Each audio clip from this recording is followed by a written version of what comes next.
As you all know, I'm a journalist, and we've got our resident Ivy League Marcellus here.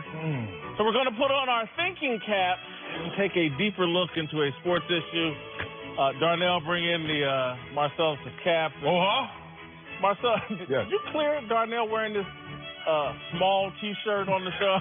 My extra medium. Darnell, yeah. Hey, man. Let's try a double XL. This is a family show. This is a 3A, right? Yes, sir. It's awesome, John. Hurry up and get off camera. You know he's sucking it in. Better hurry up. You rock those mediums, man. You can. Let's move to a story tying sports and politics together. Centered around Supreme Court Justice Brett Kavanaugh. Let's set aside arguments about Kavanaugh's merits and focus on his history as an athlete, which featured prominently in the battle over his confirmation. And American sports have long been considered a vital tool in shaping young men, but Kavanaugh's appointment prompted articles in the New York Times, The Nation, and other publications questioning that ideal. As Dinah Moskovitz wrote in Deadspin, for example, for decades, a good local sports writer could turn any athlete, almost always a man, into a hero, regardless of how that man actually treated the people in his life. A piece of the bucolic ideal of sports dies every time another ex-football player is diagnosed with PTE, or another baseball player is arrested for domestic violence, or another team owner loses his team for racist comments. All right, I'm going to play a bit of a devil's advocate here because I don't want the conversation to be too one-sided. I do have a philosophy that I've said over for a long time. Anytime you get more than two men together, every time you add a man, the IQ drops. And so men in big groups are dumb. But the argument that somehow sports aren't a vital part of building good men, that strikes at me wrong. But I want to know if you guys think there's any merit to this argument that sports somehow is corrupting men. Look, I found it very disturbing through my athletic experience of playing sports, individual sports and team sports, to really undermine that experience and exaggerate it to all the negative places it's been attributed to. That's disturbing. The only negative thing I've ever seen from being on a sport or a team sport is what you said, the mob mentality. Like, it's even in the Bible. If two or more are gathered in my name, I'm there. Well, if it's more than me and my teammates and we're there, we're ready for anything. I mean, we could take this a lot of different places, good or bad. So I understand that point. But if I'm the NFL, I would be very concerned right now looking at this situation, because what's happening is everyone's trying to come and undermine what the greatest of all team sports is, which is the NFL experience. And what this is disturbing is because they're talking about, when I put my hand in a huddle for the first time and I looked around and finally saw different likenesses, different backgrounds, different ethnicities, everything, that experience somehow turns awkward or negative, and I don't see that as my pursuance. My pursuance was to do something as a collective. Everyone's different, but we're on the same page to shoot after one goal. To me, that's a positive. Yeah, and, athletics, the greatest meritocracy that we have, right? And I think those values are strong, and they're important. And what I had a problem with when I would read all of these articles is that it was just harping on athletics and sports as if it's only a masculine entity. That's not the case. Women compete as well, and sports do amazing things for women just like they do amazing things for men in all different individual team sports. I'm just going to give 4 examples of the things that I learned and every athlete learns, regardless of sport and regardless of team sport, individual sport. One is selflessness. You have to have it or you cannot succeed. You have to have it. That is a trait that will pay huge dividends the rest of your life. Discipline. You have to have it in order to succeed, both as a group and as an individual. That is something that will pay huge dividends the rest of your life as you move forward. Competitiveness, you have to have it. And if you don't learn it, you're going to be ushered out very quickly. Competitiveness is something that we are lacking in our country to a great degree. A great degree. We need more competitive people so that we can be more competitive on the international stage in any different number of fields. And then perseverance. I think that's the one that is the most important. Perseverance. If you do not persevere in an athletic endeavor, you will fail. You will fail. And guess what? The fact that you're going to fail is okay as long as you've learned how to persevere through that failure. And that's another thing that we don't have in our society is in the ability as individuals to fall short and persevere through it. We feel like we are owed everything by everyone at all times, and that's not the case. And that's why I love athletics. And this is not a male-female issue. This is a collectively as a group. This is what athletics and this is what sport teaches us. I want to add something before I move to perhaps a question or playing devil's advocate is, Marcellus touched on it.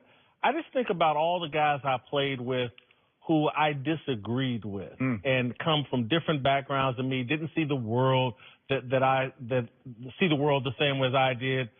But I was still able to find something about them redeeming that I connected with. And we have moved in this society where if we disagree, the person you disagree with is this evil person who needs to be eliminated. And that mentality cannot survive in a sports team atmosphere. And you actually learn that even though we disagree, there are some things we have in common. That is a person over there, a person I disagree, but they can still be a good person. And so I wish we had more of that in society. But I will question this, and this is where I think they're on fertile ground. And I started off talking about it earlier.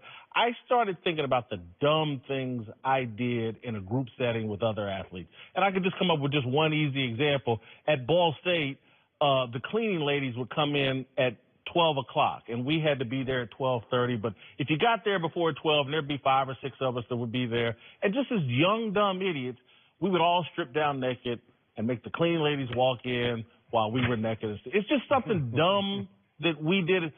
But I think that kind of stupidity is pervasive around all kind of young people, and it's not just athletics. I'm sure that stupidity was in the frat houses. And again, I'm not bragging about that as something. It was stupid, and we need to move beyond that.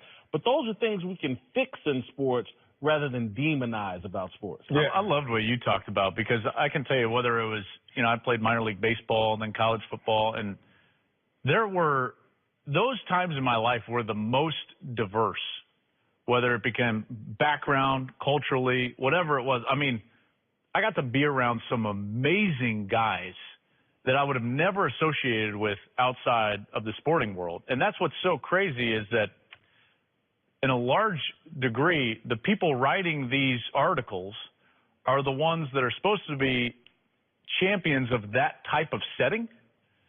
And yet they're trying to tear down one of the very few settings in which the true diversity of thought and culture exists in order to attain a common goal. Very fascinating to me. Yeah, the purest community that we still have is the collective around sports, whether it's the viewer who has to watch the live event at the same time from different backgrounds, or it's the participants, and you just look there and you check every single box when you start to look at a sporting event and the athletes themselves. It's the best intersection we have of you're on that side of the fence and I'm on this side of the fence, but we're going to try and get somewhere together. The big tent, right? Yeah. Like we're all under the tent. Right. And what's crazy is I've noticed resentment because I've been blessed to be on both sides of the fence, being an athlete and then being one who talks about the athletic experience in media. And what I've started to really feel is the resentment. And I used to use that resentment to kind of give me clarity of why would people always attack sports or attack athletes. And one day I was in Barbados and I was having a hydrated experience. And my driver, cab driver, don't think I'm LeBron, driver was telling me, he's like, you played football? And I was like, yes. And he's like, amazing. You made it to the pros. That's the best thing ever. And I'm like, thank you. And he's like, no, you don't understand. He's like, you accomplished what every single person in this world has tried. Now I'm starting to say, okay, am I that hydrated? And I'm not. You know what he says? This is the only occupation, being a professional athlete or athlete of any nature, that every single person who has walked this planet has tried. Every single person has picked up a ball. Every single person has had that vision or been in the backyard, front yard, at the park. He's like, not every person wanted to be a doctor. Not every person tried to be a doctor, lawyer. He's like, you're in that enchanted space. You're in that individual space that everyone aspires to. And there is a consequence when some people don't achieve that to the fullest. Only thing I would say is, Marcellus, I think most, I wouldn't say everyone. You got to talk about cab driver. No, but you're saying there are some people that almost from birth have an aversion to sports and it's not their thing. And what I see a lot of this criticism coming from are people that really weren't a part of the athletic experience even as kids. Oh, and it doesn't have to be a team. It doesn't have to be a team. It doesn't have to be organized. It's just. No, I get it. Did your cousin ever say, okay, catch this? No, I get it, because what I say about basketball, everybody, my mother included, has picked up a basketball and shot it. Yeah. Pretty much. You're forced to it. But I think what I read from a lot of people and this animosity towards sports, it's a lot of people that didn't like jocks when they were in junior high and high school.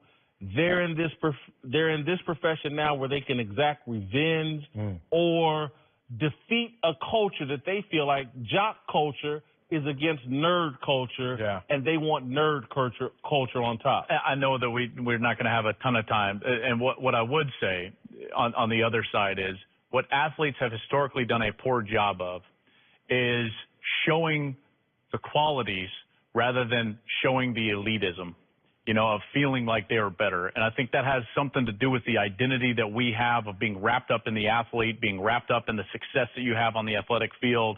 If we were to, as athletes, show more of the selflessness and discipline and perseverance and that type of goal-oriented work and less of the elitist, I'm better than you because I'm an athlete, I think that we would have less of this sentiment in our society.